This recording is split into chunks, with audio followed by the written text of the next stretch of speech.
Friend, welcome back to my channel simply রান্নাঘর and lifestyle. তোমরা সকলে কেমন আছো? আশা করছি সকলেই খুব ভালো আছো।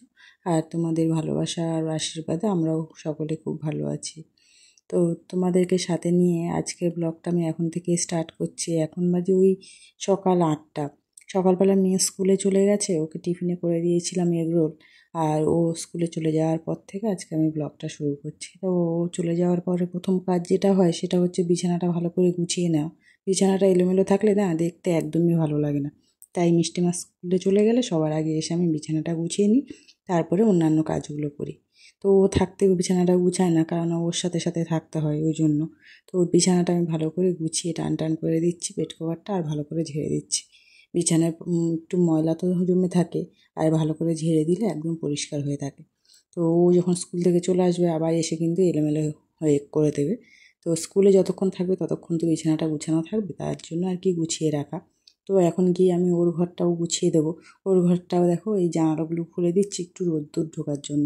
রোদটা ঢুকলে ভালো লাগে, মনে হয় কি একটু ফ্রেশ ফ্রেশ লাগে। আসলে রোদ্দুর না ঢুকলে আমার একদম ভালো লাগে না, ওই জন্য আমি সবসময় চেষ্টা করি সকালবেলা উঠে জানালাগুলো খুলে দেওয়ার। আর আমাদের বাড়ির পাশে কাছাকাছি মেন রোড না থাকায় তো তার জন্য খুব একটা ধুলোবালি আসে না আসলে। পাশ দিয়ে একদম যদি মেন রোড চলে যায় সেক্ষেত্রে ধুলোবালি অনেকটাই বেশি পড়ে। এমনিও পড়ে, অতটা বোঝা যায় না। যদি 2-3 দিন ছাড়া ছাড়া সমস্ত কিছু পরিষ্কার করে নেওয়া হয় তখন আর অতটা বোঝা যায় না। তাও এই দরজাগুলোতে একটু ধুলো পড়েছিল, তো আমি আজকে মুছে দিচ্ছি। আবার 2-3 দিন ছাড়া ছাড়া মুছে দিতে হবে। আর বর্ষার সময় না এগুলো একটু বেশিই ময়লা হয়, কেননা হচ্ছে বৃষ্টি ওয়েদারের জন্য মনে হয় ড্যাম টাইপের পড়ে যায়। ওই জন্য আমি ভালো করে পরিষ্কার করে দিচ্ছি। সমস্ত কাজ করে তারপরে হচ্ছে সকালের ব্রেকফাস্টটা করব। এত তাড়াতাড়ি খেতে তো ভালো লাগে না, আর হাজব্যান্ড এখনও মেয়েকে স্কুলে দিয়ে না আসেনি। সেই জন্য আমি চাইছি যে ভালো করে কাজগুলো এখন করে নিতে। আসলে তো আবার ব্রেকফাস্ট রেডি করে ওটা দিতে হবে, সেই জন্য। তো দেখো, এই গাছটার উপরেও ধুলো পড়ে গেছিলো, তো ওই জন্য ওর পাতা টাতাগুলোও একটু মুছে দিচ্ছি। এই গাছটা খুব সুন্দর না, এটা আমি নিজে তৈরি করেছি জানো তো। আমাদের বাড়ির কাছে একটা গাছ ছিল, ওখান থেকে এনে টবে তুলে, তখন গাছটা একদমই দেখতে ভালো ছিল না। তো ওটা লাগানোর পরে তারপরে আমি বাইরে রেখে দিয়েছিলাম, অনেক দিন পরে নিজে থেকে এতটা সুন্দর হয়ে গেছে। তাই এখন এনে ঘরে রেখে দিলাম।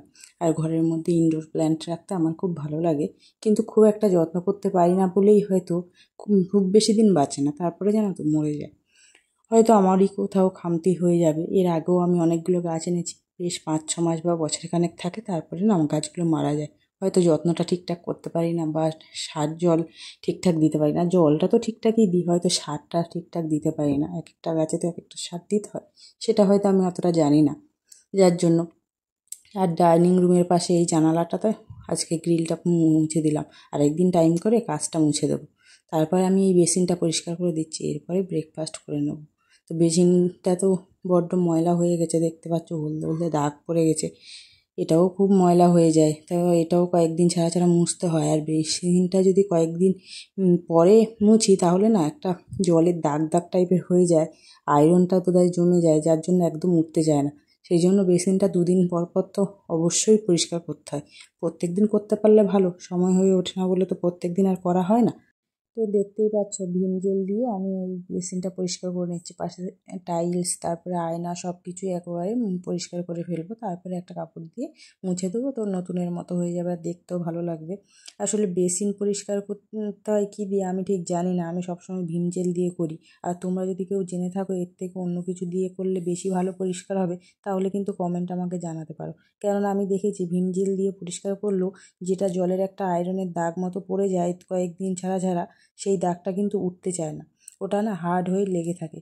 তাই অন্য কিছু হয়তো বা ইউজ করলে ওই দাগটা হয়তো উঠে যাবে। তো আমি কিন্তু জানি না, তাই জন্য আমি সবসময় ভীম জেল দিয়েই পরিষ্কার করি। আর এই নিচটাও একেবারে মুছে দিচ্ছি। নিচটা আর অন্য কিছু দিলাম না, ভীম জেল দেইনি, ভেজা কাপড় দিয়ে এই নিচটা মুছে দিলাম। তারপর টেবিলটা মুছে নেব। টেবিলটা মুছে ব্রেকফাস্ট করে রেডি করে ব্রেকফাস্টটা করে নেব। তারপরে বাকি কাজগুলো গুছিয়ে নেব আর কি। তো খাওয়ার টাইমটাও হয়ে গেছে, সেই জন্য। তা খাওয়া দাওয়া করে এবার চলে এলাম। তা রেইনকোটগুলো ভাঁজ করে আগের জায়গায় রেখে দিই। কয়েকদিন হয়ে গেল বৃষ্টি বন্ধ হয়ে গেছে, তাই ভাবলাম রেইনকোটগুলো ভাঁজ করে তুলে দিই। যদি আবার বৃষ্টি হয় তখন নামিয়ে নেব। আর রোদে দিয়ে একটু শুকিয়েও নিয়েছিলাম, এবার ভাঁজ করে তুলে রাখছি। কয়েকদিন হলো আমাদের এখানে আর বৃষ্টি হচ্ছে না, বেশ ভালো রোদ দিচ্ছে জানেন তো। মিষ্টি মায়ের জন্য নতুন একটা রেইনকোট কেনায় পুরনো রেইনকোটটা ইউজই করা হচ্ছে না। পুরোনো রেনকোটটা এক জায়গায় ছিঁড়ে গেছে, দোকানদার বলল যে আবার নিয়ে গেলে উনি ঠিক করিয়ে দেবে।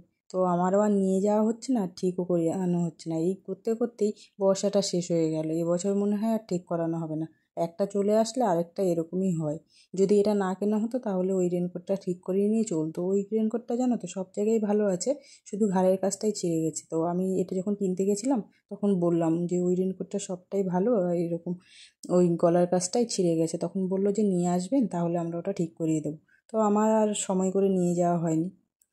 দেখো রেনকোটগুলো জায়গায় রেখে দিয়েছি, তারপর ঘরটা ঝাড়ু দিয়ে দিচ্ছি। আজকে রান্না বান্না পরে করব, তার সমস্ত কাজ আগে করে নিয়ে পুজো টুজো দিয়ে স্নান টান সেরে নেবো, সব কিছু করে নেবো, তারপরে রান্না বান্না। আগে রান্না বান্না করলে পুজোটা দিতে লেট হয়ে যায়, তাই ভাবছি এখন থেকে আগে পুজো দিয়ে দেবো, তারপরে রান্না বান্না করব। হয়ে ওঠে না ভাবি। তো আজকে তো ভাবলাম স্নান করে নেবো, তো স্নানে ঢুকে গেলাম। স্নান থেকে বেরিয়ে দেখি দেওর এসেছে আর দেওরের মেয়ে এসেছে। এই পুচকেটা, দেখো এটা আমার দেওরের মেয়ে। আর ও এলে না আমাদের বাড়িতে শুধু জলটা ঘাঁটবে। দেখো এসেই বলে, জেঠিমণি আমার হাতটা না নোংরা হয়ে গেছে, আমি কীভাবে হ্যান্ড ওয়াশটা বের করব, আমি একটু হাতটা ধুইব।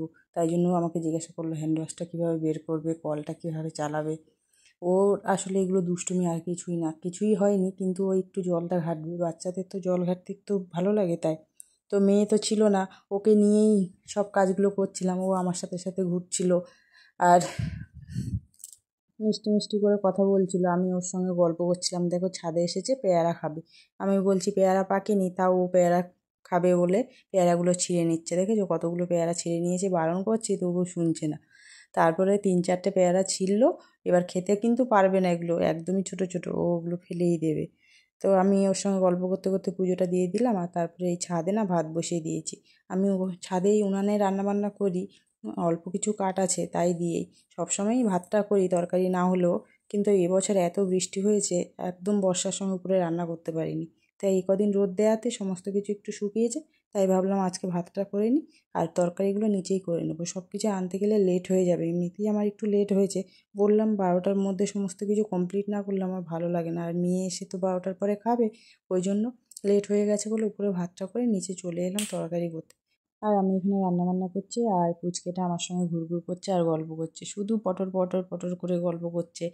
আর আমাকে সেই অ্যান্সারগুলো দিতে হচ্ছিল, কেননা ওই বাচ্চারা তো বড্ড কথা বলে, আর এরা তো এখন এত কথা বলে, ওদের সঙ্গে কথা না বললে আবার বলবে, ওই জেঠিমণি কথা বলছো না কেন।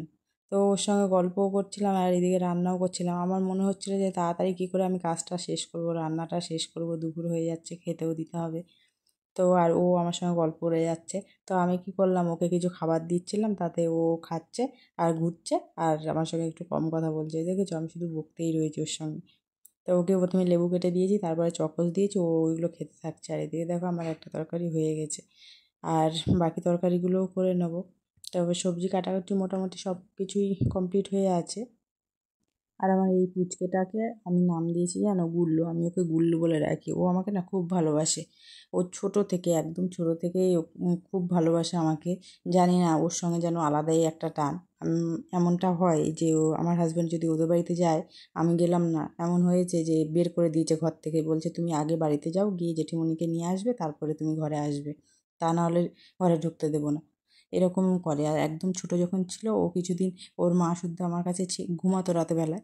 তো তখন ও ওর মার কাছের থেকে বেশি আমার কাছে এসে ঘুমাতো, আমার সাইডে চলে আসতো এরকম। তো ও আমাকে বড্ডই ভালোবাসে, ওই জন্যই বেশি ঘুরঘুর করছে, আর আমার মেয়েকে তো আরও বেশি ভালোবাসে।